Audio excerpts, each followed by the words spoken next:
ଆପଣମାନେ ଯେତେବେଳେ state portal ସ୍କଲାରସିପ୍ର official ପୋର୍ଟାଲକୁ ଓପନ୍ କରୁଛନ୍ତି, ଆପଣଙ୍କ ସାମ୍ନାରେ ଏମିତି କିଛି ନୋଟିଫିକେସନ୍ ଶୋ ହେଉଛି କି କିମ୍ବା ଏମିତି କିଛି ଇମ୍ପୋର୍ଟାଣ୍ଟ ନୋଟିସ୍ ଆପଣଙ୍କୁ ସାମ୍ନାକୁ ଶୋ ହେଉଛି କି?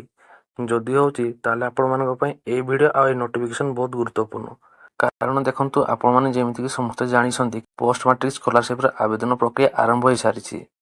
ଯାହାଫଳରେ ସମସ୍ତଙ୍କ ପାଖକୁ ଯେଉଁମାନେ ବି ପୋଷ୍ଟ ମାଟ୍ରିକ ସ୍କଲାରସିପ୍ରେ ଫ୍ରେଶ୍ ଆପ୍ଲାଏ ଆଉ ରିନ୍ୟୁଆଲ୍ କରିବା ପାଇଁ ଯାଉଛନ୍ତି, ସେମାନଙ୍କ ପାଖକୁ ସମସ୍ତଙ୍କ ପାଖକୁ ଏମିତି ଗୋଟେ ନୋଟିଫିକେସନ୍ ଯାଉଛି କି ସେମାନଙ୍କୁ ଗୋଟିଏ OTR ନମ୍ବର ଦରକାର ପଡ଼ିବ, ଯେଉଁଟାକି ଆପଣମାନଙ୍କର ରହିଛି ୱାନ୍ ଟାଇମ୍ ରେଜିଷ୍ଟ୍ରେସନ୍ ନମ୍ବର। ଯେତେବେଳେ ଆପଣମାନେ ଫ୍ରେଶ୍ ଆପ୍ଲାଏ କରିବା ପାଇଁ ଯିବେ ଆଉ ଆପଣମାନେ ରିନ୍ୟୁଆଲ୍ କରିବା ପାଇଁ ଯିବେ, ଆପଣମାନଙ୍କୁ ସେ ନମ୍ବରଟି ଆବଶ୍ୟକ ପଡ଼ିବ। ସେଥିପାଇଁ NSP ଆଉ ଷ୍ଟେଟ୍ ପୋର୍ଟାଲ୍ ସ୍କଲାରସିପ୍ ତରଫରୁ ଏମିତି ଗୋଟେ ନୋଟିଫିକେସନ୍ ଆସିଛି। ଆପଣମାନଙ୍କୁ ସମସ୍ତଙ୍କୁ ଷ୍ଟେଟ୍ ପୋର୍ଟାଲ୍ ସ୍କଲାରସିପ୍ରେ ଫ୍ରେଶ୍ ଆପ୍ଲାଏ ଆଉ ରିନ୍ୟୁଆଲ୍ ପାଇଁ ଆପଣମାନଙ୍କୁ ସେ ରେଜିଷ୍ଟ୍ରେସନ୍ ନମ୍ବର ଆବଶ୍ୟକ ପଡ଼ିବ। ତେବେ ଆପଣମାନେ ସେଇ ୱାନ୍ ଟାଇମ୍ ରେଜିଷ୍ଟ୍ରେସନ୍ ନମ୍ବର କେମିତି ପାଇବେ ଆଉ ଏଥିପାଇଁ କ'ଣ ଇମ୍ପୋର୍ଟାଣ୍ଟ ନୋଟିଫିକେସନ୍ ସେଥିପାଇଁ ଆସିଛି, ଆସନ୍ତୁ ସେଗୁଡ଼ିକୁ ଡିଟେଲ୍ସରେ ଦେଖିବା। ମୁଁ ଆପଣମାନଙ୍କୁ ଏହି ଭିଡ଼ିଓରେ ସେଇ ନୋଟିଫିକେସନ୍ ବିଷୟରେ ଡିଟେଲ୍ସରେ କହିବା ପାଇଁ ଯାଉଛି। ସେଥିପାଇଁ ଭିଡ଼ିଓକୁ ସ୍କିପ୍ ନ କରି ଭିଡ଼ିଓକୁ ଶେଷ ପର୍ଯ୍ୟନ୍ତ ଦେଖିବେ।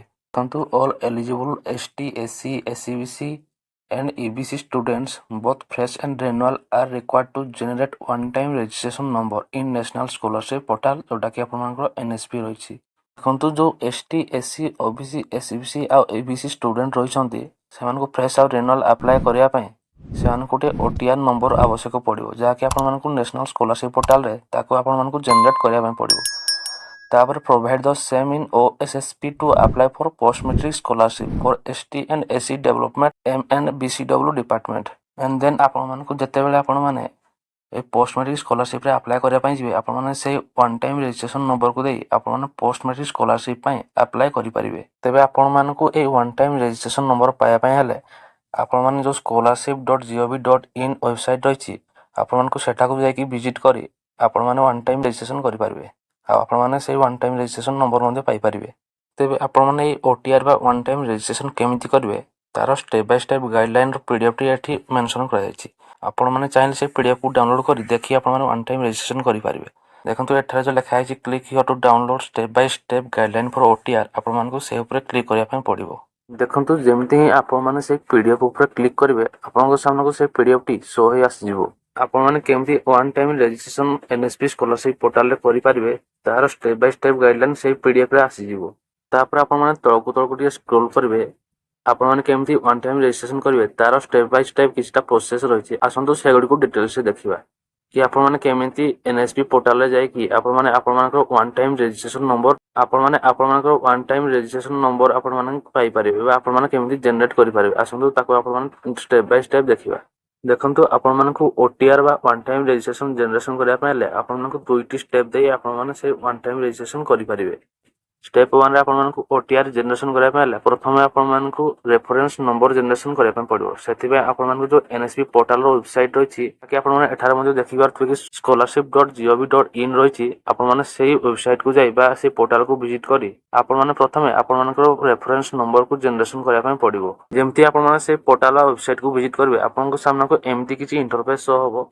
तापर आपनमाने एठारे देखि पारथुवे राइट साइड रे जो आपनमानकर लेखा आइछि लॉगिन जो लिखा है आपने क्लिक करने पड़ो।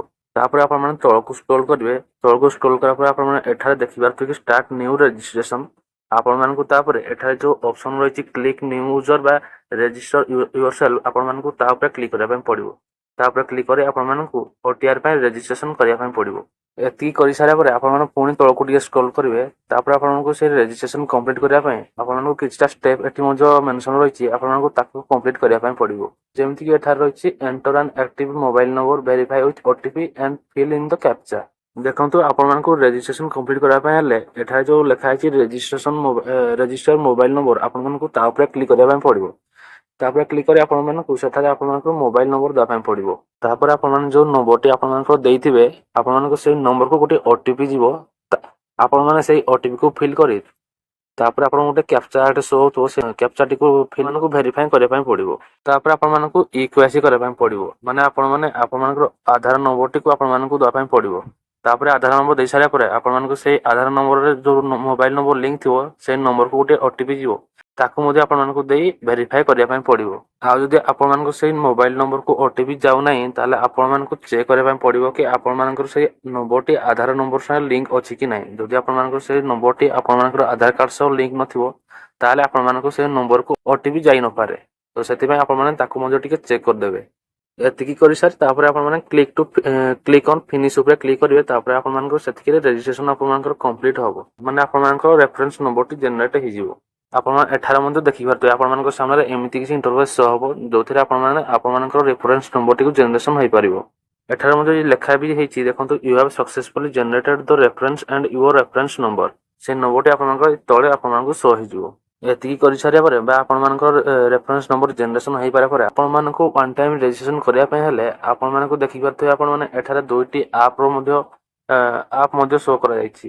ଯୋଉଟାକି ଗୋଟେ ରହିଛି ଆପଣଙ୍କର NSP OTR ଆଉ ଗୋଟେ ରହିଛି ଆଧାର ଫେସ୍ ID। ଆପଣମାନଙ୍କୁ ଏଇ ଆପ୍ ଦୁଇଟି ପ୍ଲେ ଷ୍ଟୋରରେ ଆଭେଲେବୁଲ୍ ରହିଥିବ। ଆପଣମାନେ ସେଠାକୁ ଯାଇ ଇଜିଲି ଆପଣମାନେ ଏହାକୁ ଡାଉନଲୋଡ୍ କରିପାରିବେ। ତାପରେ ଏଇ ଆପ୍ ଦୁଇଟିକୁ ଡାଉନଲୋଡ୍ କରିସାରିବା ପରେ ଆପଣମାନଙ୍କୁ ପ୍ରଥମେ ଆପଣମାନେ ଯୋଉ ଆପ୍ ଡାଉନଲୋଡ୍ କରୁଛନ୍ତି ପ୍ରଥମେ ଆପଣମାନେ NSP OTR ଆପ୍ଲିକେସନକୁ ଆପଣମାନଙ୍କୁ ଓପନ୍ କରିବା ପାଇଁ ପଡ଼ିବ। ତାପରେ ଯେମିତିକି ଆପଣମାନେ ଓପନ୍ କରିବେ ଆପଣଙ୍କ ସାମ୍ନାରେ ଏମିତି କିଛି ଇଣ୍ଟରଫେସ୍ ଶୋ ହେଇଯିବ। ଏଇଠାରେ ଯୋଉ ଲେଖା ହେଇଛି eKYC Bai authentication face authentication ତାପରେ ଆପଣମାନଙ୍କୁ କ୍ଲିକ୍ କରିବା ପାଇଁ ପଡ଼ିବ। କ୍ଲିକ୍ କରି ଆପଣମାନଙ୍କର ଫେସ୍ ଅଥେଣ୍ଟିକେସନକୁ କମ୍ପ୍ଲିଟ୍ କରିବା ପାଇଁ ପଡ଼ିବ। ତାପରେ ଆପଣମାନଙ୍କୁ ଏଠାରେ ଆପଣମାନଙ୍କର eKYC ମଧ୍ୟ କମ୍ପ୍ଲିଟ୍ କରିବା ପାଇଁ ପଡ଼ିବ। ଯାହାକି ଆପଣମାନେ ଯୋଉ ପୂର୍ବରୁ ରେଫରେନ୍ସ ନମ୍ବର ପାଇଥିବେ ଆପଣମାନଙ୍କୁ ତାକୁ ଏଠାରେ ଫିଲ୍ କରିବା ପାଇଁ ପଡ଼ିବ। ତାପରେ ସେଣ୍ଡ OTP ଉପରେ କ୍ଲିକ୍ କରି ଆପଣମାନଙ୍କୁ ଯୋଉ ରେଜିଷ୍ଟର ମୋବାଇଲ ନମ୍ବରକୁ ଗୋଟେ OTP ଯିବ ତାକୁ ଏଠାରେ ଆପଣମାନେ ଫିଲ୍ କରି ପ୍ରୋସିଡ୍ ବା ନେକ୍ସଟ ଉପରେ କ୍ଲିକ୍ କରିବା ପାଇଁ ପଡ଼ିବ। ଏତିକି କରିସାରିବା ପରେ ଆପଣମାନଙ୍କର eKYC କମ୍ପ୍ଲିଟ୍ ହେଇପାରିବ।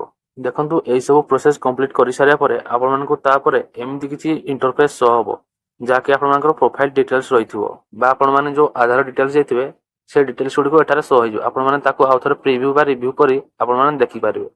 ଯଦି ଆପଣମାନଙ୍କର ସବୁ ଠିକ୍ ଅଛି ତାହେଲେ ଆପଣମାନେ ଏଠାରେ ଯୋଉ ଅପସନ୍ ଅଛି ପ୍ରୋସିଡ୍ ଫର ଫେସ୍ ଅଥେଣ୍ଟିକେସନ ଆପଣମାନେ ତା ଉପରେ କ୍ଲିକ୍ କରି ଆପଣମାନେ ଆଗକୁ ଯାଇପାରିବେ। ଆଉ ଯଦି ଆପଣମାନଙ୍କର ସେଇ ଡିଟେଲ୍ସରେ କିଛି ଭୁଲ ରହିଛି ତାହେଲେ ଆପଣମାନେ ତାକୁ ଆଉ ଥରେ ଏଡିଟ୍ କରି ତାପରେ ଆପଣମାନେ ଫେସ୍ ଅଥେଣ୍ଟିକେସନ ପାଇଁ ପ୍ରୋସିଡ୍ କରିପାରିବେ। ତାପରେ ସେ ସବୁ କରିସାରିବା ପରେ ଆପଣମାନଙ୍କୁ ଏଠାରେ ତାପରେ ଶୋ ହେବ ଆପଣମାନେ ଏଇ ଯୋଉ ବକ୍ସଟି ଦେଖିପାରୁଥିବେ ଆପଣମାନଙ୍କୁ ତା ଉପରେ କ୍ଲିକ୍ କରି ପ୍ରୋସିଡ୍ ଉପରେ କ୍ଲିକ୍ କରିବା ପାଇଁ ପଡ଼ିବ।